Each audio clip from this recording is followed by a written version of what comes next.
আজকে অনেক দিন হরে ইলিশ মাছ রাঁধলাম তো ছোট সাইজের ইলিশ কি এটা ছোট বাচ্চা ইলিশ এটা তো বাজার তো নাই আনছি আর কি তো মাছ কিনতারে ভালো করে কাটি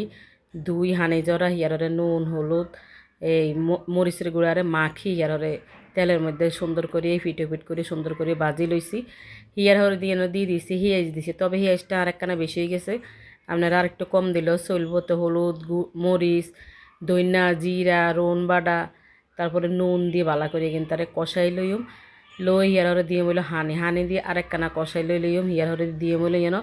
কচুর ছড়া আছে না কচুর ছড়া দিয়ে আর কি তো কচুর ছড়া দিয়াইতে আমার মনে আসলো না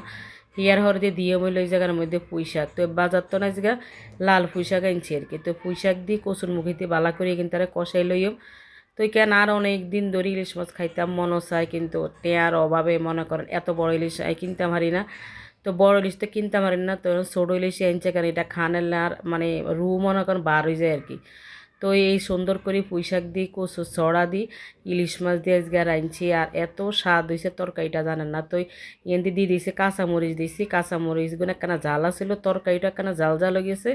তো কেন রেডি হয়ে গেছে আজকে রাঙ্গ এত মজার তরকারি ইলিশ মাছ দিয়ে পুঁই শাক দিয়ে কচু ছড়া